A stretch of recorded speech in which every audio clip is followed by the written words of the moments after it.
Hey there, it's Teresa here. I am a healthcare informaticist. That means that I bridge technology and I bridge the business together to make sure that your technology is supporting your business operations, that your business operations wishes are clear enough to your IT to make sure that these are working together and you're getting the best outcomes as possible within workflow.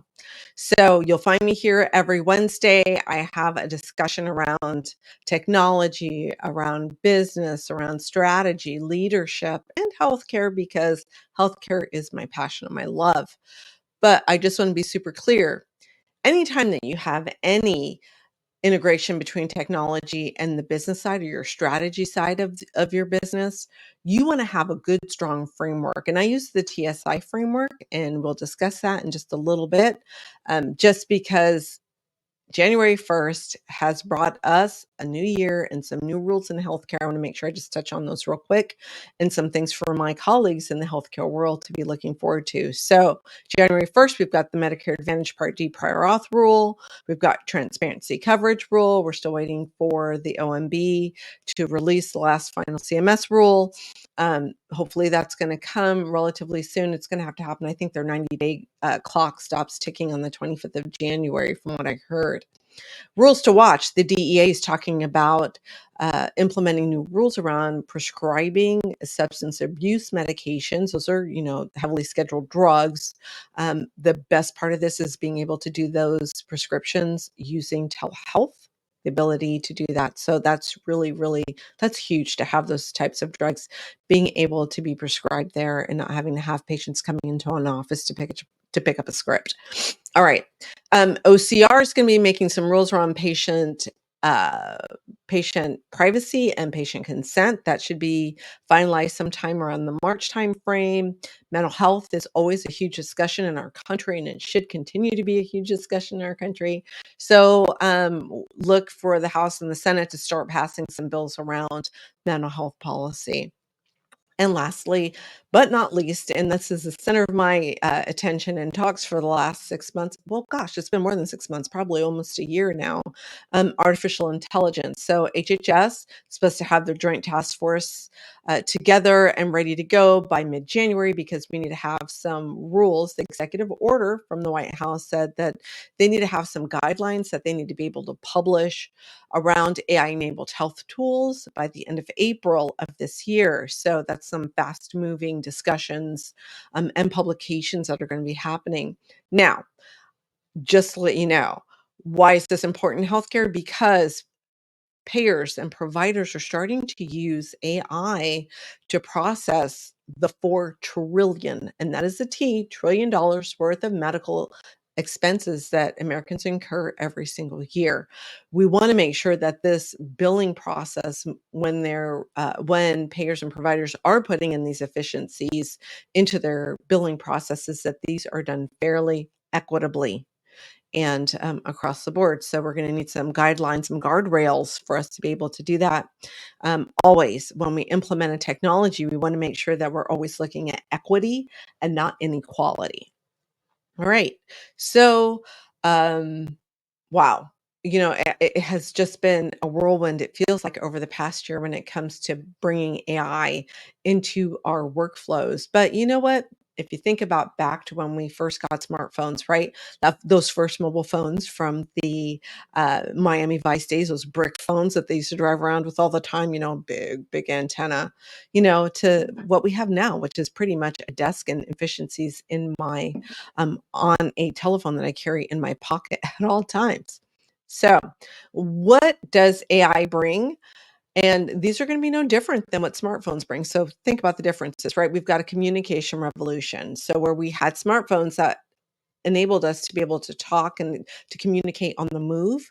You know what? AI is taking humans out of it. We can tell the AI what we wanted to say. It can actually quote unquote read what people are saying and then bring them new answers. So we don't even need a human in this equation anymore. Information access, right? This to me feels like Gutenberg in the Bible, where we like disseminated information across the world, except for the fact that we've got AI right now that's connected to every single database and can read it and bring in all this information and process it for us. So we've got information more so than just at the tip of our fingertips. We've got a deeper knowledge in our fingertips, at our fingertips than we've ever had. Next, social media impact. So, are we using algorithms to only bring in AI algorithms only to bring in the things that we want to see, or are we getting a fair shake across the board and seeing everything? So that's really important. Work and lifestyle changes as we get more efficient in one area. What is this going to look like for our work life balance? Does that mean that we're going to pile on more work, or are we going to use that time for mental health and physical rejuvenation and more well-being, self well-being, and self-care? Data privacy and security, always a big issue. How are our data protected as consumers, as well as are we being good stewards of data that our customers are using? So that's super important. The gig economy growth, you know, 15 years ago, we didn't have Uber, that we didn't have things that were brought to our house. We had, drop shipping like Amazon. That was really great. But we didn't have somebody that I could just look up on my phone and do it, and it's putting money into our economy. So gig economy is going to continue to grow with services like Fiverr. You can go out there and find programmers on Fiverr. You know, lots of interesting things going on here. Healthcare advancements. Of course, I'm going to bring in healthcare because that is my passion, my love, and what I'm versed in. Now, healthcare advancements. Now we can use AI to help us with radiological images, reading these, getting diagnostics sooner, helping with decision support interventions. So, it's really going to have a huge effect on how we operate in the healthcare world these days. All right. So let's just move on. That's a great background for those of you that haven't been here before. Let's talk about getting back to the basics. Now, again, I want to reiterate, it doesn't matter if you're in healthcare, if you're in manufacturing, or if you are in an artistic endeavor. We have to understand that you need to work in some sort of framework.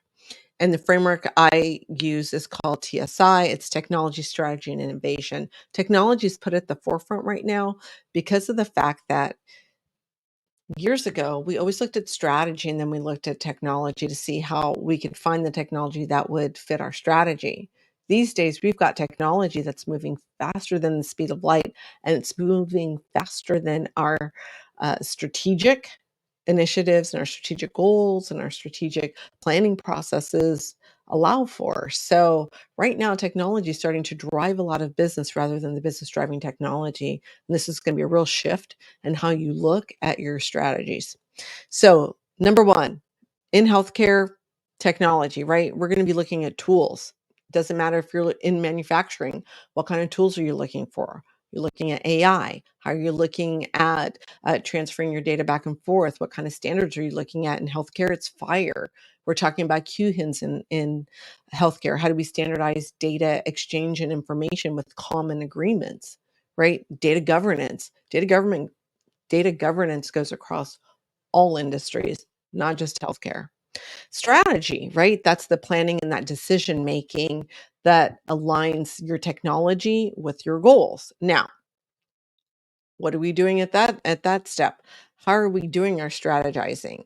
Unfortunately, because of the rapid rate at which technology is starting to appear in our everyday lives and the adoption just out in the market itself, we're finding that our strategic plans need to go from 3 years to sometimes 1 year. And now we've got organizations looking at this quarterly. We have to look because our processes are becoming more agile and the technology is developing at such a rapid rate, we're starting to need to be more agile in our strategic planning. So keep that in mind. Integration, and that's the final step in this framework, is that in seamless incorporation of your technology into your existing processes. Why is this important? Because you want to make sure that any tool that you bring in is implemented effectively. You want to make sure that it's adopted and you want to make sure that it is utilized in your organization. Three key points here that we cannot forget because if nothing else, The implementation of electronic health records when they very first started way back in the early, I guess, like in 2008, 2009, 2010, when we had a rush of technology that made it to the market, we had to understand that we needed the end users to be there. They were the ones who had to adopt. They had to be as part of the implementation. They had to have the buy-in as well. So we always want to make sure that whatever technology that we bring, that it is making differences in existing workflows, and that it is enhancing the workflows that are there. We can never promise that a technology will come in and replace a workflow, because you'll always have a human intervention in there. That means that we're going to need adoption and utilization. All right. So that's the framework that I use. That's a framework I'm going to be talking about in 2024. In addition to the technology that's coming, I'll keep you guys updated, as well as new strategies that are coming to the market. And always, always, always, I love to bring real world use cases and to talk about them, because it's not just about talking about what's happening, it's about examining what's actually happening out in the market. So I look forward to being here every week and continuing these conversations with you. I hope that you'll join me here. Please subscribe to the newsletter. Follow me here on LinkedIn, and I'll catch you here again next week, next Wednesday. All right. Peace.